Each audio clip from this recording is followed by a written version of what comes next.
할렐루야. 다시 한번 박수 힘차게 쳐주세요. 감사하고요.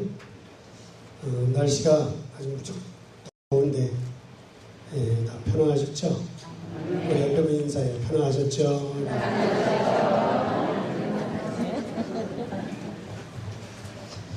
이제 오늘 본문의 말씀을 보면 비스가 산에 이르게 되어졌어요. 모세가 이스라엘 민족을 이끌고 비스가 산에 이르렀을 때 이제 가나안 땅을 바라보는 가운데 하나님께서 모세에게 너는 여기까지다 이렇게 아주 말씀하시는 그런 내용이 오늘 본문에 기록되어 있습니다.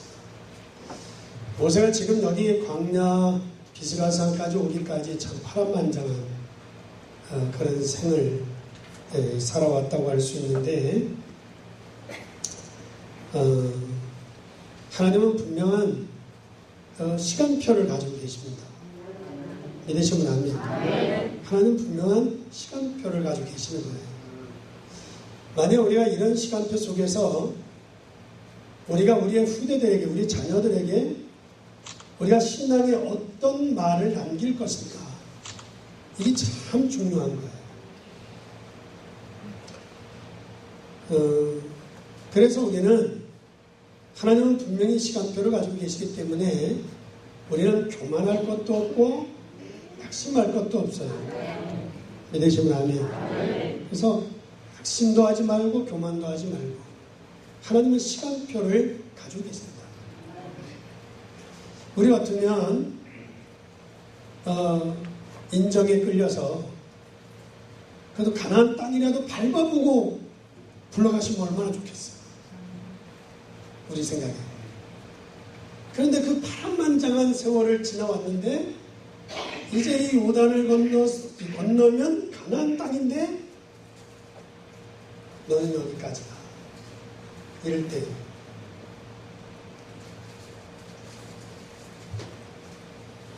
우리가 전도서 3장 1절과 15절 말씀 보게 되면 만세의 기한이 있고 때가 있다 그랬어요. 믿으시면 안 돼요. 잘 알다시피 심을 때가 있으면 거둘 때가 있고, 믿으시면 안 돼요. 쌓을 때가 있으면 헐 때가 있고, 만사의 기한이 있고 때가 있다는 거예요.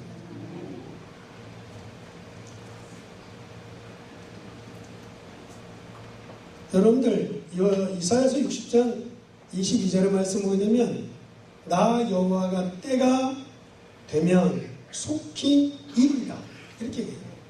나 여호와가 때가 되면 속히 이룰 것이다.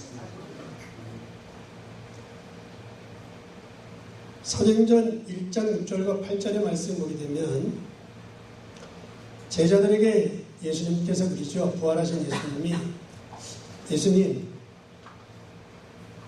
이 나라의 회복하심이 언제입니까? 그러니까 그 때와 기한은 너희 알 바 아니다. 아버지께서 하실 것이다.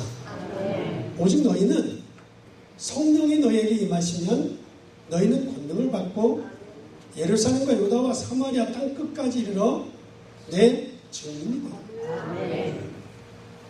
하나님의 시간표를 가지고 계세요. 바울 사도가 유대했던 것이 뭔가 하면 그 하나님의 시간표를 본 거예요. 그래서 사도행전 27장 24절에 내가 로마도 보아야 하리라. 로마도 보아야 하리라. 시간표를 가지고 하나님의 시간표를 알고 있는 로마 바울에게 풍랑이 그를 삼키지 못했고 어떤 위험도 그를 가로막지 못했다는 거죠. 어쨌든 여러분도 우리에게 그런 시간표가 있다는 것을 우리 잊지 말아야 될 줄 믿습니다. 그럼 그 시간표를 이래 알 수 있는 비밀이 뭐냐? 우리가 시간표를 알아야 될 거 아니에요? 있는데 시간표를 알 수 있는 비밀이 뭐냐? 우리가 하나님의 시간표를 알려면 첫째로 하나님의 말씀을 바르게 이해하셔야 됩니다. 하나님 말씀을 바르게 이해하셔야 돼요. 말씀을 이해한다고 하면 말씀의 핵이 뭐냐? 핵심. 여러분들 창세기 3장 15절을 이해하는 것이 창세기를 이해하는 거고, 출애굽기 3장 18절을 이해하는 것이 출애굽기를 이해하는 것이고, 광야길 가는 동안 예배를 이해하는 것이 예배가 뭐냐?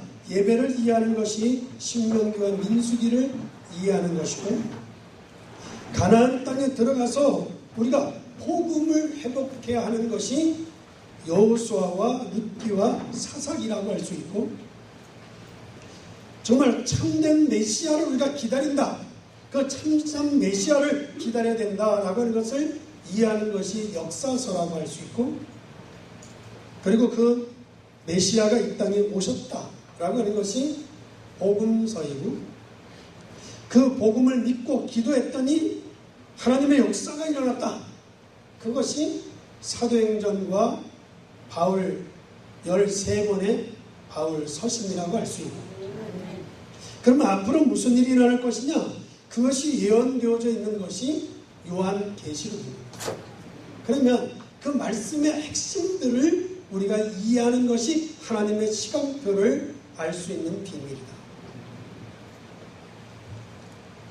분명히 로마서 15장 4절에 하나님의 기록된 말씀은 말씀으로 끝나는 것이 아니라 앞으로 계속해서 이루어질 말씀이라고 우리에게 말씀하고 있고, 그리고 고린도전서 10장 11절이나 베드로후서 2장 6절의 말씀 보게 되면 그 하나님의 말씀은 우리에게 거울로 주셨고, 그 말씀은 우리에게 본으로 우리에게 주신 것이다.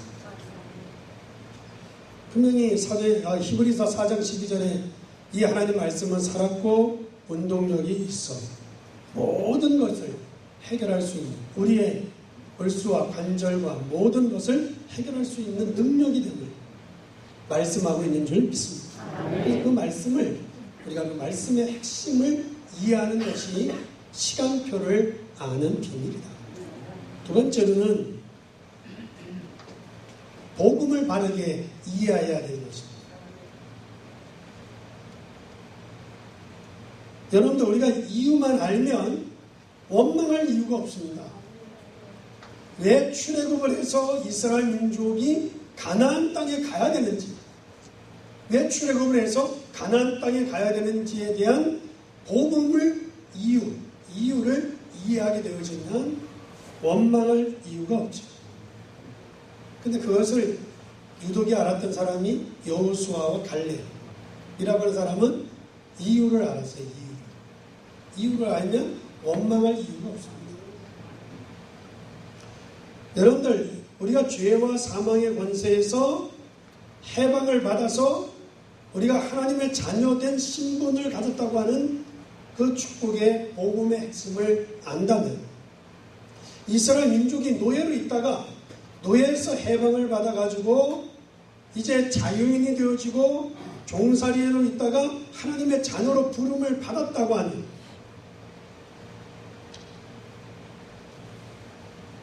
이 사실을 안다고 하면 우리가 흔들릴 이유가 전혀 없지. 그래서 저와 여러분들이 복음을 이해하셔야 되는데, 출애굽을 해서 왜 가나안을 가야 되는지, 우리가 해방돼서, 노예에서 해방이 돼서 하나님의 자녀된 신분이 뭔지, 이 축복의 비밀을 아시면 우리는 시간표를 놓치지 않는 줄 믿습니다. 그 다음에 세 번째로는 전도를 바르게 이해하시는 겁니다. 여러분들, 광야에서의 여러 가지 증거들이 있잖아요. 여러분들, 전도라고 하는 것은 가장 쉬운 것이어야 되고 가장 축복된 근본이라고 할 수 있어요. 아멘. 아멘. 여러분들, 우리가 자꾸 틀리게 알면 늘 고생하는 거예요. 틀린 걸 알면. 여러분들, 우리가 천국 가면은 전도가 필요 없어요. 천국 가가지고 전도할 필요 없어요. 여러분들, 광야길 걸어가는 동안에 전도가 필요한 거죠. 믿으시면 아멘. 여러분들 지옥 가서 전도하는 것도 소용이 없어요. 광야길 걸어가는 동안 우리는 하나님의 축복이 필요한 거지. 하나님의 축복이 전도가 다 이 광야에 있을 때 우리에게 필요한 거예요. 따라서 우리는 그 증거, 우리가 광야길 걸어갈 때 하나님의 축복이 필요하고 광야길 걸어갈 때 전도가 필요하다고 하는 그 증거가 뭐냐? 그게 바로 전도예요. 믿으시면 아멘. 그게 바로 전도라는 거예요.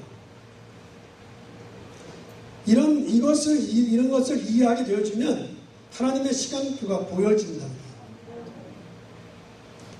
그리고 중요한 것은 우리가 기도를 바르게 이해하셔야 돼요. 따라해봐요. 말씀이, 복음이, 전도가, 기도가. 이 네 가지가 여러분들 바르게 이해되어질 때 시간표, 하나님의 시간표의 비밀을 알 수 있다는 거예요.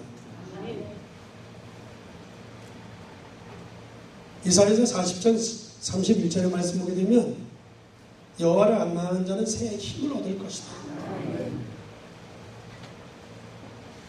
기도죠, 기도. 여호와를 청종하라. 능한 손으로 원수를 제하고 능한 손으로 우리를 구원할 것이다. 자꾸 여호와를 구하는 거예요. 믿으시면 합니다. 그러면 여호와께서는 우리를 능한 손으로 우리를 축복하시고 능한 손으로 원수들을 제하시고 우리를 하나님이 인도해 주신다. 여러분들 하나님의 능력이 하나님의 그 손이 우리와 함께 하시는 것을 우리가 계속 누리는 것이 기도다라고 할 수 있어요. 광야길 걸어가는 동안에 우리가 증거를 붙잡는 것이 전도이고 우리가 광야길 걸어가는 동안 하나님이 우리와 함께 하신다. 하나님의 능력이 우리를 붙잡고 계신다라고 하는 것을 누리고 사는 것이 기도다라고 할 수 있습니다. 그래서 에베소 6장 18절 말씀에 성령 안에서 무시로 기도하고 하나님의 축복을 늘 누리는 것인 줄 믿습니다.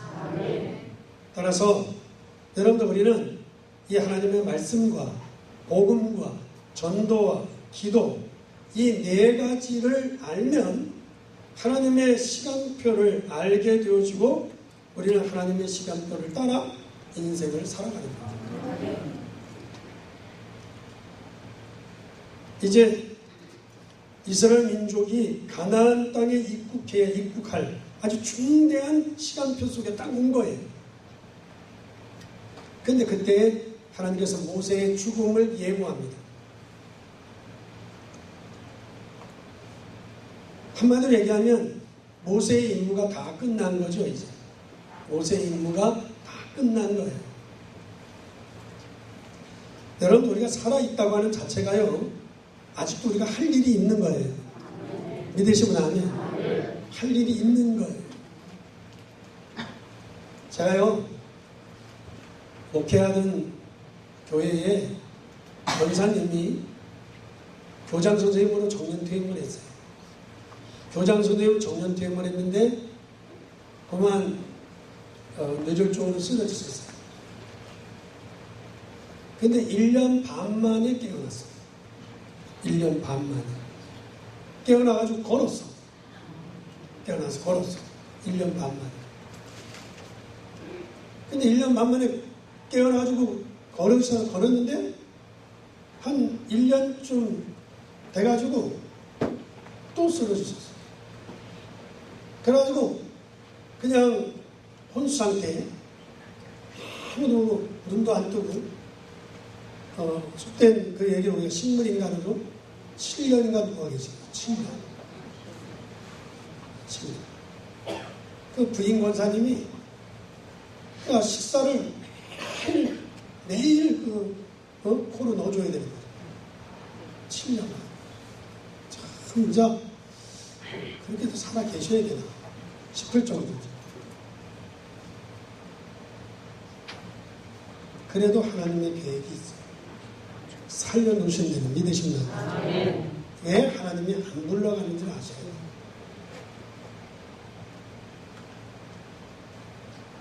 나중에 보니까 다 하나님의 계획이 있더라.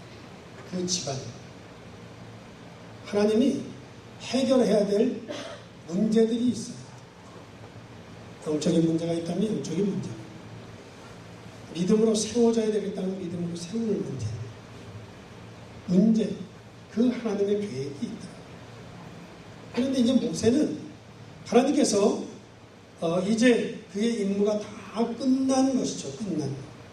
그래서 오늘 26절 보면 너는 여호수아에게 명령하고 그를 담대하게 하며 그를 강하게 하라. 그는 이 백성을 거느리고 건너가서 내가 볼 땅을 그들의 기업으로 얻게 하리라 하셨느니라. 믿으십니까? 그러니까 하나님께서 모세에게 이제 건너가지 못할 것을 예고하고 있는 것을 우리가 찾아볼 수 있습니다. 일찍이 우리가 민수기 20장 1절과 12절 말씀 보게 되면 흔히 모세가 이스라엘 민족을 이끌고 가는 가운데 백성들이 하도 원망하니까 짜증도 났겠죠. 그래서 무리와 반석에 물이 없다고 원망할 때 화를 내면서 화낸다고 되는 게 아니고 하나님이 역사하셔야 되는데 그때 하나님이 화 조금 냈다고 해서 하나님이 속이 좁아가지고 너 화내서 너 두고 봐. 그래가지고 가나안에 못 들어가게 한 건 아니에요. 흔히들 그렇게 설명하는데 하나님이 그렇게 속이 좁으면 되겠어요?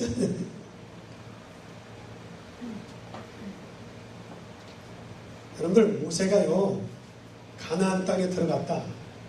그럼 난리 납니다. 네.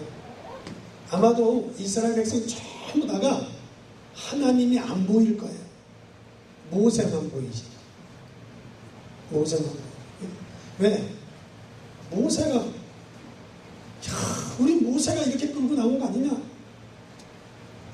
여호수아와 갈렙이 일을 하는데 옆에서 잔소리를 자꾸 했을지도 몰라 모세가. 너는 왜 이렇게 하냐 이러면서. 그래서 이제 여러분들 교회에서 목사님이 은퇴하면 도시 있는 교회에서 보면 은퇴하신 목사님들 우리 교회 오지 마시고 그냥 저 생활비 드릴 테니까 오지 마시라. 한 달에 한 번씩 오죠. 왜? 잔소리 할까 봐. 아마도 모세가요 이스라엘 민족을 가나안 땅에 들어갔으면 모세는 영웅 중에 영웅이 되었을 거예요. 이스라엘 민족이 여러분들 최고로 여기는 게 법궤입니다. 법궤. 근데 그 법궤가 지금도 어디가 있는지 모르죠. 아마도 금송아지를 만들었고 빌었더니 이스라엘 민족이 법궤가 있다. 난리 날 겁니다. 그것 때문에 매일 싸우고 그걸 뭐 신처럼 아니 하나님을 우리는 다 하나님을 바라보셔야 돼요. 믿으시는 거예요. 하나님을 바라보셔야 돼요. 하나님이 모세가 좀 화 한 번 냈다고 속이 좁아가지고 너 가나안 땅에 못 들어가 그런 거 아니에요. 모세가 가나안 땅에 들어가면 문제가 생겨요. 법궤가 있으면 문제가 생기기 때문에 지금까지 하나님이 어디다 숨겼는지 어떻게 숨겼는지 있다고 하는데 발견되다는 겁니다. 심지어는 다윗의 묘를 하나님이 사라지게 한 거 아니에요? 진짜인지 가짜인지도 모르지만 지금도 그 다윗의 묘였다고 하는데 들어갈 때는 전 세계 사람들 다 구경 들어갈 때는 그 사람들이 쓰는 꽃갈 모자 전부 다 씌워가지고 들어버린다. 전부 다. 그 다윗의 묘라고 하는 장소를 그 거룩한 곳을 그냥 들어가면 안 되지. 모자를 전부 다 씌워가지고 우리는 어른들 앞에 가서 모자를 벗지만 그 사람들은 쓰고 들어가는 거예요. 그러니까 여러분들 하나님께서 이 모세를 그렇게 하신 것은 하나님의 계획, 하나님의 시간표를 가지고 계시는 거죠. 하나님의 시간표. 결론적으로 말씀을 드리면 모세의 사역이 다 되는 거예요. 그리고는 후계자 여호수아에게 이제 모든 것을 다 명령하여 그를 담대하게 하라. 담대하게 하라. 여러분들, 우리는 우리의 일을 우리가 다 마치고 우리의 후대들에게 넘겨주셔야 돼요. 믿으시면 넘겨주셔야 돼요. 그래서 우리는 항상 하나님의 시간표를 보면서 우리 인생 전체를 보셔야 돼요. 내려놓을 때는 딱 내려놓고 넘겨줄 때 딱 넘겨주는 거예요. 저 여러분들은 한 번밖에 없는 인생이잖아요. 저 여러분들은 하나님의 그 영원한 하나님의 계획을 이루는 삶이 되기를 주의 이름으로 축원합니다. 우리는 하나님의 계획을 이루는 삶을 살아요. 그 영원한 하나님의 시간표 속에서 여러분들 모세의 인생 120년 40년 동안은 바로의 왕궁에서 좋은 것 찬란한 시대를 다 보냈어요. 그러나 모세가 바로의 왕궁에 사람을 벗어날 수 없었어요. 사람을 벗어나서 믿으시면 안 돼요. 그게 하나님의 시간표예요. 사람을 벗어나게. 바로의 왕궁에 있었으면 사람을 벗어날 수가 없는 건 없으니까. 또 40년은 미디안 광야에서 모든 걸 다 내려놓게 하시다가 오직 어디에 서게 하느냐? 하나님 앞에 서게 하죠. 그래서 호렙산 불꽃 타는 가지단벌 앞에 하나님 앞에 서게 됩니다. 저와 여러분이 사람에게서 벗어나고 하나님 앞에서 서야 되는 시간표 속에서 움직여가야 돼요. 그리고 40년 동안은 자기의 사명 앞에 쓴 거죠. 사명. 여러분들, 모세가 사명을 깨달았을 때 그는 가진 거가 모세의 지팡이 하나밖에 없었지만 하나님께서는 그 지팡이 하나 가지고 못하실 일이 없도록 하나님이 모든 능력을 다 베풀어 주셨어요. 저와 여러분들도 우리는 어디에 사람의 얼매일 게 아니고 우리는 하나님 앞에 서야 되고 그리고 우리는 사명을 가지고 한 번밖에 없는 인생을 하나님의 계획을 이루어야 될 줄 믿습니다. 그리고 하나님께서 여호수아를 딱 준비합니다. 여러분들, 여호수아가 그냥의 사람이 아니잖아요. 광야길에서 모세를 도와가지고 오면서 하나님의 능력, 하나님의 그 권능을 다 보면서 모세를 정말 수종 들면서 그를 섬겼던 사람이에요. 여러분들, 우리가 전도도 하고 교회도 세워야 되고 이지만 저와 여러분들은 꼭 우리의 자녀들에게, 우리의 후대들에게 여러분들 옳은 믿음을 남겨줘야 될 줄 믿습니다. 꼭 넘겨야 됩니다. 저 여러분들은 이제 내 사명을 다하는 날, 내 사명을 다하는 날 믿음의 가정으로, 믿음의 자녀들로, 믿음의 후대를 남겨야 돼. 믿으시면 안 돼요. 저는 제가 목회하면서 그런 생각을 해요. 내 다음으로는 목회자가 와서 박용환 목사가 목회하는 가운데 이 인간 놀다 갔구나, 그런 소리는 듣지 말아야 되겠다. 목회를 개떡처럼 하고 갔구나, 그런 소리는 듣지 않게 목회를 해야 되겠다. 그냥 밥 먹고 놀다 갔구나, 그런 목회를 하지 말아야 되겠다. 앞에 있는 목사님이 열심히 최선을 다해야 갔구나. 믿으시면 아멘. 여러분들 우리 교회 우리 믿음의 후대들이 우리가 그렇게 해서 합격교회의 교인이 된 것처럼 믿음의 선열들이 참 교회를 믿음으로 성령으로 잘 이끌고 왔구나. 믿으시면 아멘. 그 믿음을 받아서 지금 우리가 큰 믿음 생활도 하고 있잖아요. 그러니까 우리가 사명 끝나는 날 또 우리는 그 하나님의 역사, 그 하나님의 능력, 그 하나님의 증거를 우리의 후대들에게 모세가 여호수아에게 넘겨줍니다.